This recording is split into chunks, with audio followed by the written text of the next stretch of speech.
From the beautiful Finger Lakes region of upstate New York, this is the Dental Lighthouse Podcast. We take questions from anyone in the dental profession and discuss what it takes to win not only in dentistry, but in life. Business, leadership, relationships, parenting, health and wellness, money management, nothing is off limits on the Dental Lighthouse Podcast. I'm Jason Tenori, your host, and have over 20 years of experience to pull from. Learn from my mistakes and let me help you collapse time so you can become the best version of yourself. Yo, welcome back. Dr. Jason here, Dental Lighthouse Podcast. And I'm here with Dr. Steve Markowitz, but we're going to call it not Tuesdays with Maury. We're going to call it Thursday afternoons with Dr. Steve. Steve, how are you doing, brother? I'm doing great, man. I'm excited to be back. I loved our last conversation. And as soon as I got off, I was like, can we find time to do that again? Like that? Yeah. Good. And, as you said, Tuesdays with Maury, like I utilize you as my therapist, as my life coach, as my sensei. So let's have a Thursday afternoon with Steve. It's perfectly fine with me. Yeah, I love it. And unlike Tuesdays with Maury, for those of you guys that haven't read the book, it will not be based on death and the wishes of people dying and stuff like that. And instead, it's going to be based on opportunity and advancement and all of the scar tissue that you and I have based on lessons that we've learned the hard way. It's just spinning the same crap into a slightly different lens and making it positive. Some people can look at it as these issues are causing us decay and dying, and others, well, look at all these opportunities that we have by challenges that we get the opportunity to overcome. I am so blessed to have the opportunity to solve this conundrum. This could not be better. I'm so excited. Where are we going here? Where are we going? So we were talking a little bit before we hit record on it would be nice to unpack, and I think we both had situations recently. It would be nice to unpack how we handle situations with key team members, doctors, C-suite type people that have really been loyal and have served the organization in some capacity for a long time. But because we're growing, we may be asking more of that particular individual, and it's just not landing well. And how do we have those conversations with that person, and how, from a place of dignity, if we're going to have to end the relationship, do we do so where both sides are like, you know what, I so appreciate how that was handled, and I appreciate you, and there's no bad blood. So I'd love to unpack a conversation around that if you think that could land well with you. I mean, as I shared, I've lived this very recently. And I think what's most important is that when you have someone who's been with you for a long period of time, even in times when it's not working out, there was a reason why they were part of the organization for so long. There was something you loved about what they contributed and the value they contributed that kept them there. And that cannot be forgotten, even if where you are now, they're not fitting the mold or able to rise to that next level. That doesn't mean all that they have contributed was for naught. Actually, should be the opposite. It should be a celebration of everything that they did contribute. And what happened recently is I had a doctor who was in my dad's practice. He's been with me or my dad and for 28 years. And when my dad got hurt, he stepped up. He was the rock of that practice. And he allowed me to take risks that I know, knowing myself now, I never would have taken if I didn't have the stability of this doctor in that office. I know that I owe so much of what I get the privilege of doing now to him because of how stable of a force he was in that practice. As we continue to grow and we made it more clear who we are and how we do things, sometimes people don't want to make those changes.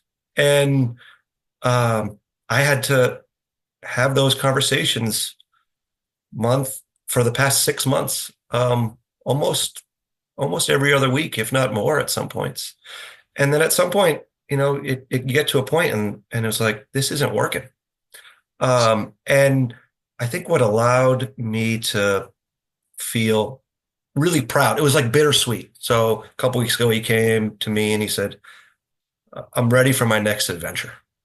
Um, I'm ready to have my last shift here at our office. And I gave him a hug and I thanked him and I said, we're going to celebrate everything that you've contributed. And this, his last days, the end of next month. And he's like, we're going to use this time and just celebrate you. Got the whole team together. I went home that night. I wrote him a thank you letter that we're going to share with his patients, going to share with our team. I read it to the entire team, and I was like, we owe so much to this man who's dedicated his life, his professional life, to taking care of us. He means more than he'll probably know. And that doesn't mean that it's okay for some of the things that happened to continue to happen. But it also doesn't take away from what has happened and us needing to celebrate it. And I think that's so important, not just in this particular situation, but all of us with growing practices. We need to be able to evolve. We need to be able to continue to meet the needs of what our lives are asking from us or our people are asking from us. And we can have both. We can have something that we are excited and need to change. And we can also celebrate what was and got us to this point and feel great about it. Wow. Yeah. So super, super well said. I'd love to dive a little bit deeper into that. And we don't necessarily have to talk about this specific circumstance, but I would love to understand your framework of, let's say you guys are growing. And again, it doesn't necessarily have to be revenue. You're growing culturally. You're growing just in terms of how you do things, your clinical standard, how much you value the relationship between a team lead and a team member, whatever it is, like whatever it is, you're pivoting from where you were because you've been exposed to a better way, and you think to yourself, okay, this is how I now want to grow my organization. We're going to do it this way, and people have the right to get on the bus or not, right? So you've pivoted. You've said to yourself and your team, okay, we're going to now start to do it this way. From a high level, how do you start to have conversations with people that either don't want to do it this new way because they've always done it another way? And I know you, knowing you like I know you, I'm sure you've gone into these conversations the right way. But just for our listeners, could you unpack Yeah, what that I don't looks know like? if I don't know if I started by going into these conversations the right way. I just kind of dove in and then didn't like how that ended up for me, so had to change and learn from my complete mess ups. And we were talking before we hit record of difficult conversations, and that's really what this is about. And for people that think that I am good at having difficult conversations, actually have never seen me in a difficult conversation. They've seen me in what they may think was a difficult conversation, but I suck just as much as everyone else does at truly difficult conversations. So when I know I'm going into something that's going to be a difficult conversation, I need to like get myself into the mindset that no matter what is said to me, I am not going to take this defensively. No matter Mm, what is going to happen, I'm going to pause and think before I respond. And there are times when in these types of conversations, I get pushed. And the response, my natural response is to like, you punch me, I'm going to knife you back. So right.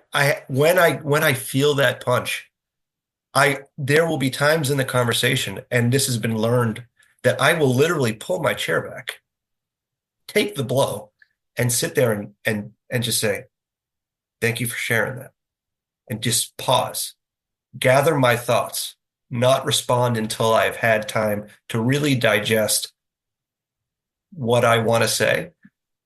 And the way that I prepare for these conversations now is I ask myself, what is the goal of this conversation? What is the true goal? Is the true goal for Steve to be right? Because if it is, let's go to battle. I might win, I might not, but we'll end in a fight. Or is it that I want us to make sure that we're taking better care of our patients, taking better care of our team, or whatever the goal is? I really need to understand what that question is, that I'm the reason why I'm having this conversation, not the details of it that can lead into some disagreements. And if I can focus on what I want to get out of it, which is the goal for the betterment of the organization as a whole, or whatever the issue is, I find myself able to react in the most appropriate way, and in the kindest way too. Awesome. So, my own coach constantly is saying to me, Jason, would you rather, going into these uncomfortable conversations, Jason, would you rather be right or would you rather be effective? And that little voice is constantly in my ear because, to your point, if someone across the table from me says something that is inherently incorrect, just for me to like correct them or to one up them serves no one, right? It certainly doesn't allow me to be effective. So I love that part of what you just said. The other thing, and I know my listeners will kind of resonate with this based on, just the Stoic philosophy that I love, and, originally getting it from Viktor Frankl's Man's Search for Meaning. The whole concept of stimulus gap response is, it's literally life changing, right? It's like, if you can teach yourself, at work, we call it sit in the gap. If you can teach yourself to get hit with a stimulus, somebody says something curt, somebody does something that really offends you, that's the stimulus, and just sit in that gap for as long as you need to before you respond. It truly is life changing, because we all want to respond quickly in a way that eventually we'll realize we're not proud of.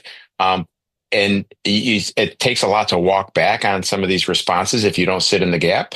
But if you can find the time to really sit in that gap before you respond, just as you so eloquently described, it's a game changer. It really, really is. There's a awesome video of Steve Jobs online. I don't know how you would search it, but he's in a classroom of it might be investors, and someone asks him at Apple early on this, like, just question that clearly hit him right between the eyes.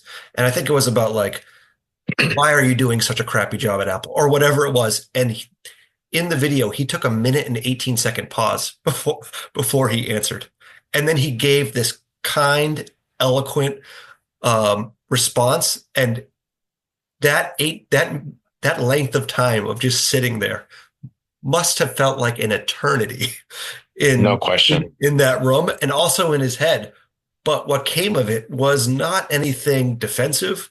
It was an amazing response to a really hard question that had a lot of truth in it. Yeah, no doubt. So let's rewind the tape for a little bit. So we've talked about, when we're going into these conversations, it's always better to be effective over being right. We've unpacked how, if we can discipline ourselves to sit in the gap, if we get hit with a stimulus that we weren't expecting, sit in the gap before we respond, that's going to obviously lead to a better outcome. I guess another question that I have for you, Steve, when you go into these conversations that you know are going to be uncomfortable, is what is the benchmark that you're going into the conversation with? So, asked another way, and again, this is just how we do it.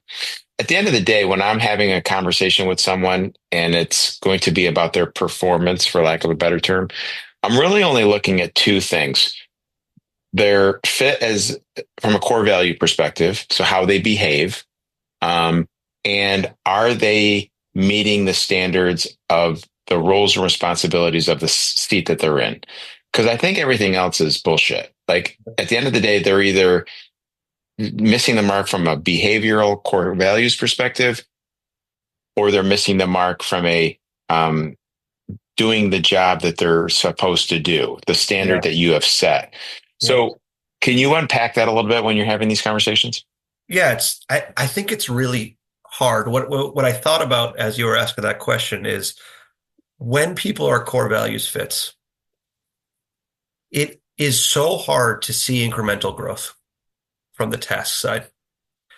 Most often we're not patient enough because if someone is really 1% growth, that's what we talk about in our organization. We want to be 1% better. No one will ever see 1% better in a short period of time. You just have to be consistent enough to uh, to believe in that person because they're a core value fit that they're going to get better, and then give yourself some realistic timeframes to see actual change. Because it's not like every day I get 1% better. It could be this Right. day I got 3% better, and then the next day I got 4% worse, and then another day I got. So it could be months and months before we're actually better. So I put a ton of value into, is this person a really good fit? Are they still asking questions? Are they still engaged? And if they're still engaged and willing to learn, and I have even seen glimmers of the task stuff having better days than they were if when I go back and look at my notes from our conversation a few months ago, then I owe it to that person to continue to invest in them. As long as they're in my, like, the rule is if you're in our roof, we're going to invest in you. And Yeah. and until that day ends, we're going to continue to live by that. But I think the lesson is it's always going to take longer than you think. And the more patient that I can become, or the more patient that I can be with those truly good core values fits, the better the outcome will be in the long-term view of the person, the long-term view of the company, but also not um, putting unrealistic expectations on them that they don't have the skill set or capacity to to take on at this point in their journey. If someone were to say to hey Steve, I got 1,000 location DSO, I want you to be the CEO of, I would say, you got the wrong guy. Like, you are giving me Yeah. responsibility that I am nowhere near cut out for to handle. So go find somebody different. And maybe not on that scale, but the same thing. It's our responsibility for the people in our charge that we need to give them responsibilities that they are capable of handling. So that line can be blurry as you're a growing organization or a growing office of like, there's always more to do. Let me just keep giving it to this person, and all of a sudden, just like the incremental growth you couldn't see, you can't also see the incremental loss, and all of a sudden they just hit themselves in the head and go, "What the hell just happened?" That wall felt really hard, but it wasn't a wall. It was the past 6 months of us just growing and continuing to put more and more on each other, and not even understanding how much we're adding to those people's plates. And I think that's why taking time out of your business to look at it and say, what are the responsibilities I'm asking of my leadership team? What changes have happened? What changes have occurred in our organization that may make their jobs more challenging that I can't see when I'm sitting in the mud with everybody? And that approach, I think, continues to I continue to learn from and uh, get you call brain damage from. But as I as I sit and reflect, it's that those are where my thoughts go and how I can fill those gaps until either we find someone to fill that seat, or allow them uh, or give them the tools to better serve their function. It's interesting to hear you say that because I feel the same exact way. So many of the coaching calls that I get or people get on the podcast, the classic example is a prima donna hygienist, but she's a good producer, Yep. or the passive aggressive gossiping assistant, but oh my gosh, what would I do without her chair side?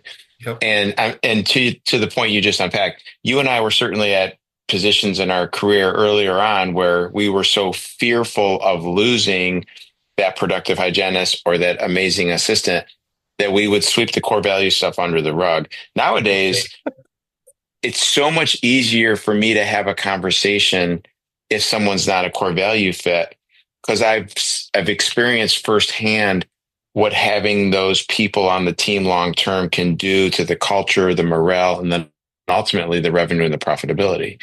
So I would much rather have a conversation with someone that's clearly not a core value fit. The harder conversation is to the point you were making is, okay, this person is a great core value fit, but they're not doing their job at the level that I need them to do. And again, it's been my experience that when we talk about the job, there's black and white jobs. Like my dental assistant needs to set up the room correctly. Be good at four-handed dentistry, make a temporary, black and white stuff. Where I'm struggling from time to time is as we grow and as I'm trying to figure it out, almost like building the plane as I'm flying it, I'm now asking key leaders in my organization to either take on more or kind of pivot with what I'm holding them accountable to. And it's a much more nuanced and gray conversation. They're great people. They've been with me forever. But now I'm realizing because, you and I are learning every day, this is what I need out of this person. If I'm trying to free myself up more to do only what I can do, then you need to now do this. And if they're struggling with that, even though they're a great core value fit, that's the harder conversation from Yeah. my perspective. Oh, 100%. And the the plane analogy hits home to me. One, because I have a wild fear of flying, which you are very well aware of, and we can talk out at a later time. But also, like this thing's moving so quickly, so Yeah. it like it doesn't, and it can't, and it won't, can't stop, won't stop, and it will not stop moving that quickly. So how do we slow this down enough for that leader, for that person to understand what it is that they're missing the mark on? I think that's the question that you're really asking. Yeah. And really to come full circle, like you were referencing with this doctor, obviously 28 years of loyalty. So a phenomenal core value fit. Um, how do we have the other half of that nuanced conversation where we're like, okay, there's some other things going on that I have to coach you up on. And then I have to be crystal clear with you that you're either hitting the mark or you're not. And that's where I think it's really, really difficult. Do you think the difficulty is in that you don't know what the mark is, or the difficulty is that it's moving too quickly and you can't slow it down enough for you guys to understand, have for the person who you're speaking with to have that clarity? Yeah, great question. And to be honest with you, I think it's a moving target, right? So 20 years ago, when I hired my first associate, the criteria was don't hurt people Yep. and do decent dentistry. I don't care how productive you are. I don't care how you treat your assistant. I don't care if you're a culture fit. Just don't hurt anybody and do good dentistry. And for probably 4, 5, 6 years, like that was the standard. And then as you start to get educated and learn more and see what else is out there, then you change the standard. And now the standard is this. And if you're going to allow this fictitious doctor that I just referenced to continue to meet this old standard, then there's a huge opportunity cost associated with that. So to answer your question, I think it's my fault, quote unquote fault, where okay, I'm continually trying to raise our game and I have to continually communicate that standard. It's just, similar to core values. Like I know so many people that have no core values, right? And then all of a sudden they're like, okay, I'm starting to see why there's value in having core values. And they're like, they instill these core values and then they instantly realize you're not a core value fit. And Yeah. now they have to be like, okay, I know we ran it this way for 10 years, but I'm insisting that my team behave in this way and you're not doing it. So now I'm going to have to coach you up or coach you out. Yeah. Can I just go on a tangent on core values? I have two things that I was thinking about as you were talking. So I have a coaching client that I've worked with for maybe six or 7 months now, and so against core values. And he was telling me that, purpose of business is to make as much money as you can, and that's why businesses exist. And I was like, all right, I'm not gonna fight you on that. What do you think your biggest issue is right now? Well, my assistant would leave for $1 more. I know she would. In fact, she told us that she would. She's living by your core values, dude. Yeah. So I think what we have we have values, whether we identify them and make decisions through them, that may or may not exist, but every organization, every business, every person has values. The clearer that we have become on who we are, why we do things, and what behaviors are allowed or aren't allowed, the easier those types of decisions become when people don't fit, and they usually will see that themselves, and we don't have to have the difficult conversation of you can't come here anymore. Not that we don't, we still have to sometimes, but we have it at a place where we have a rule where no one can be let go if it's a surprise. It can never be a surprise to them. And I absolutely love that. And I'm preaching that all the time about, the value of monthly one-on-ones and then ultimately weekly one-on-ones if we get to that point. And at the end of the day, just from a dignity perspective, absolutely no one should be surprised if today's their last day. yeah, and and what I tell my team is if there's ever even an ounce of surprise, we did it wrong. We did it. 100%. Yeah, and I do it wrong a lot. Yeah.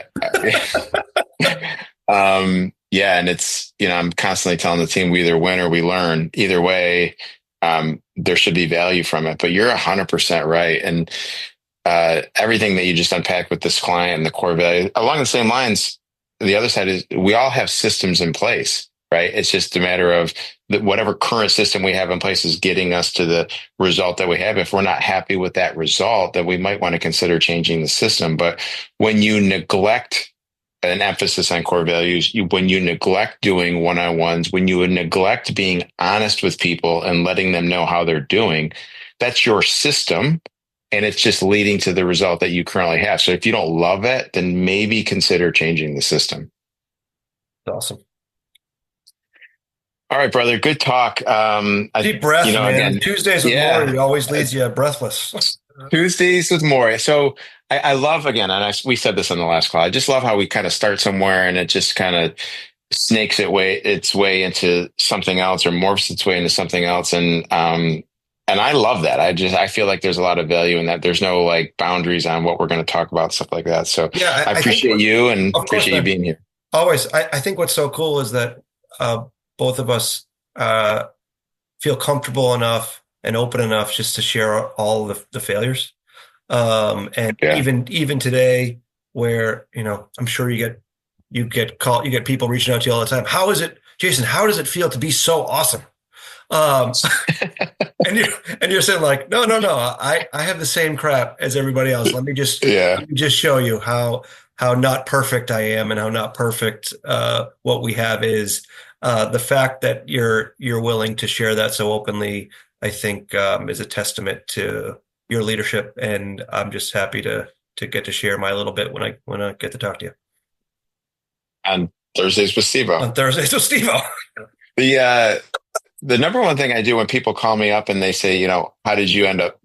Why are you so awesome? I was like, I need to connect you with my wife because she definitely does not share that perspective. Oh no, I actually pick up the phone and I go, oh, you must be asking for Lynn because that's actually you're calling for the wrong person. Let me patch you through. She's number one on my speed dial. All right, Steve. Again, I know we shared it last time, but let's just make sure that the listeners that want to touch base with you for any reason, they have a good way to reach out to you. So what is the best way? Yeah, I put my email on last time. It's drm@mfddental.com. Feel free to send me anything. Had a bunch of people reach out last time we spoke. I take a lot from those people that reach out or ask questions. It means a lot, and I feel like I get to help, and that's really what this whole thing's about. Amen, brother. Amen. Ladies and gentlemen, Dr. Steve Markowitz. Thanks, brother. Thank you. That wraps up another episode of the Dental Lighthouse Podcast. You have a choice today. Choose to be a lighthouse. Lighthouses are powerful and steadfast. They are beacons of light for others to reference when life gets turbulent. Go out into the world today and become a lighthouse for someone. Give more than you get. True joy comes from serving others. Start today. I'm Jason Tenori, your host. Thank you for listening to the Dental Lighthouse Podcast. For more information, podcast show notes, or links to anything that we have discussed today, please check out our website, thedentallighthouse.com. We would love to hear from you. If you would like to get on the show, please email us at podcast@thedentallighthouse.com.